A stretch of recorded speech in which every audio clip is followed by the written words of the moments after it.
এবার চলে যাব বনগাঁয়। বনগাঁর একটা ছবি দেখাবো আপনাদের। প্রথমে ছবিটা দেখুন, দেখুন স্কুলের ছবি। স্কুলে এইভাবে ক্লাসরুমের ভিতরে জল জমে রয়েছে, আর এই জমা জলে সাপের আতঙ্ক। সাপের আতঙ্কে স্কুলের ছাত্রছাত্রীরা একতলার ক্লাস বন্ধ করে দোতলায় পড়ুয়ারা। দল ঢুকেছে মিড ডে মিলের ঘরেও। খাবারে পোকামাকড় পড়ার ভয়। সমস্যা সমাধানের আশ্বাস পঞ্চায়েত প্রধানের।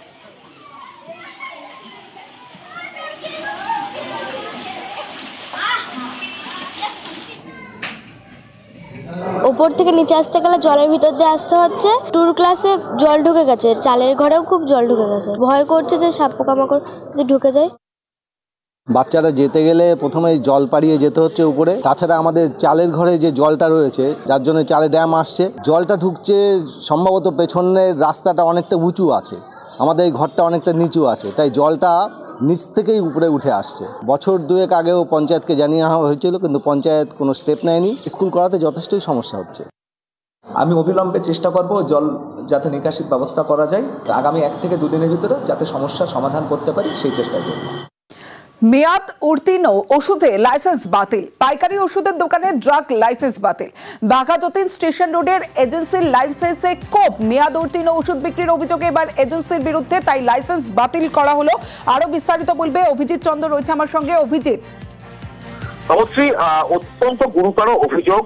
এই যে শিবম মেডিকেল এজেন্সি, এটি একটি পাইকারি দোকান, ওষুধের পাইকারি দোকান, এবং এখানে যথেচ্ছ হারে নার্কোটিক ড্রাগস সেগুলো বিক্রি করা হতো। এবং হিমাচল প্রদেশের সোলানের একটি কোম্পানি, তারা এটা রাজ্য ড্রাগ কন্ট্রোলের কাছে অভিযোগ করেছিল যে এই ধরনের ড্রাগস তাদেরকে না জানিয়ে যেভাবে নেওয়া হচ্ছে, কোন রকম স্টক মেনটেন করা হচ্ছে না, এবং বারবার করে তাদেরকে সব জানানো হলেও এই শিবম ড্রাগ এজেন্সি তারা যথেচ্ছভাবে এই এনডিপিসি ড্রাগ তারা বিক্রি করছে, অর্থাৎ narcotic drug and psychopathic drug, সেগুলো তারা যথেচ্ছভাবে ব্যবহার করছে।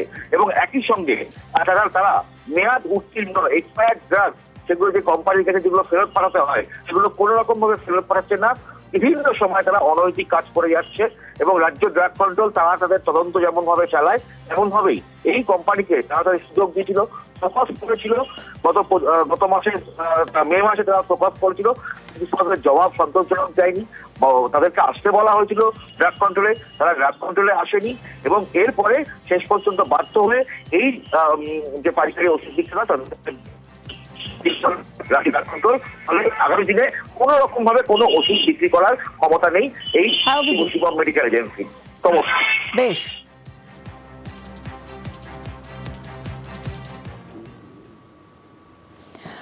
বাহাতে বোন টিউমার। আলিপুরদুয়ার জেলা হাসপাতালে সেই টিউমারের জটিল অপারেশন সফল। সরকারি হাসপাতালে চিকিৎসায় এখন সুস্থ বছর 60-এর কৃষক। অন্যদিকে কোচবিহার মেডিকেলে চালু হলো 15 বেডের ডায়ালিসিস চিকিৎসা পরিষেবা।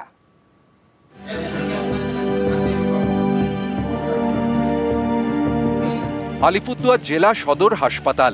সরকারি এই হাসপাতালেই বোন টিউমারের জটিল অস্ত্রোপচার সফল। আলিপুরদুয়ার শহর লাগোয়া চাপড়ের পাড়। এখানকার বাসিন্দা অমূল্য বর্মন চাষের কাজ করেন। দীর্ঘদিন ধরে তার বাঁ হাতের কবজিতে ব্যথা, কিছুটা ফোলা। স্থানীয় ডাক্তার দেখান অমূল্য। পরীক্ষায় বোন টিউমার ধরা পড়ে। অনেকেই তাকে শিলিগুড়ির নার্সিংহোমে অপারেশনের পরামর্শ দেন। এর জন্য খরচ প্রায় 1.5 লক্ষ টাকা। অত টাকা খরচের ক্ষমতা অমূল্য বর্মনের নেই, তাই 3 মাস আগে আলিপুরদুয়ার হাসপাতালে যান। সেখানেই অপারেশনের সিদ্ধান্ত। পা থেকে হাড় কেটে জোড়া হয় বাঁ হাতে, কেটে ফেলা হয় টিউমার। জটিল অপারেশন। শেষমেশ সুস্থ হয়ে ওঠেন অমূল্য। এই ধরনের রুটিনগুলো একটু টাফ ওটি, তো বোন গ্রাফট করতে হয়, পায়ের হাড় কেটে হাতে লাগানো, সেটা আবার সেট করা টাইটানিয়াম প্লেট দিয়ে, জটিল অপারেশন। স্যার, আমাদের জেলা হাসপাতালে সেটা সম্ভব হয়েছে। ডাক্তারবাবু বলেছে তোমার এটা অপারেশন করতে হবে। আচ্ছা, নাম সিরিজে বাবা অপারেশন করবো। তারপরে হাসপাতালে ভর্তি হইলাম, কোনো অসুবিধা নেই। অপারেশন হওয়ার পরে মাস 3 পরে আর কি মোটামুটি ভালো আছি, আমি কল চাপতে পারি। ডাক্তারবাবু আমাকে যা করছে আর কি, মানে এর মতো ধন্যবাদ আর নাই আর কি।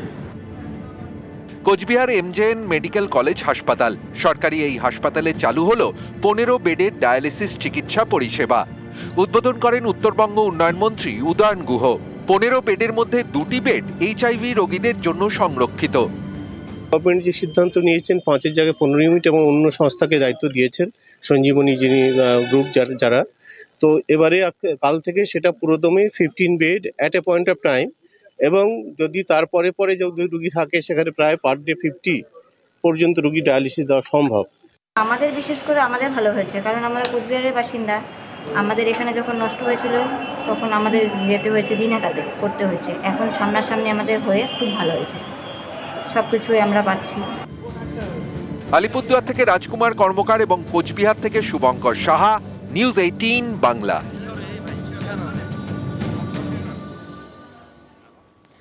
এবার এক অন্য প্রধানের গল্প দেখাবো আপনাদের। পঞ্চায়েত প্রধান হয়েও মাঠে চাষের কাজ করেন। প্রতিদিন সকালে সাইকেল নিয়ে বেরিয়ে পড়েন, পাড়ায় পাড়ায় ঘোরেন, বাসিন্দাদের সমস্যার কথা শোনেন, সমাধানের চেষ্টা করেন। এই প্রধান কাজ দিয়ে বলে দেন, দুর্নীতির পাক দূরে থাক। পঞ্চায়েতের প্রধান, অনেকেই বলেন প্রধান মানেই সেই এলাকার শেষ কথা। বেল্লায় বাড়ি, দামি গাড়ি, আঙুল ফুলে কলা গাছ। এক একজনের বিরুদ্ধে ভুরি ভুরি দুর্নীতির অভিযোগ। এ তো বহু বছরের চেনা ছবি। এবার দেখুন অন্য ছবি, শুনুন অন্য প্রধানদের কথা।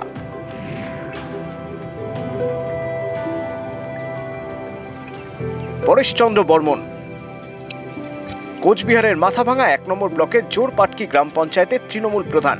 পেট চালাতে মাঠে চাষের কাজ করেন।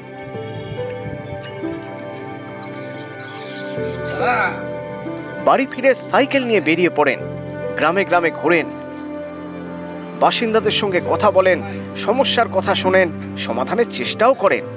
পঞ্চায়েত অফিসে কাজের বাইরেও ব্যস্ত জীবন, সাদামাটা জীবন। গ্রাম পঞ্চায়েত এরিয়ার কতটুকু? 4-5 কিলোমিটার। অত্যন্ত সাইকেলেই সহজ সরলভাবে মানুষের সাথে যোগাযোগ করা যায়। সেখানে তেল খরচের কোনো ব্যাপার নাই, চাষবাসে সহযোগিতা করি। আর এটা যদি না করি তাহলে তো আর্থিক অসচ্ছলতার মধ্যে পড়ব।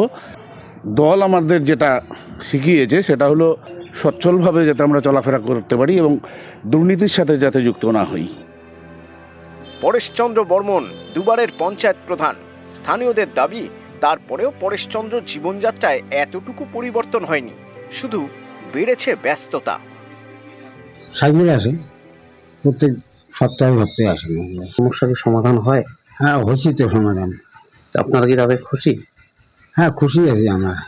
এই যে ঘরটার পেয়েছি, সে সপ্তাহে সপ্তাহে আসে, তাহলে তুমি বুঝতে পারেন আপনারা খুশি, তাই তো? মাথাভাঙা থেকে রাজেশ দাস, নিউজ 18 বাংলা।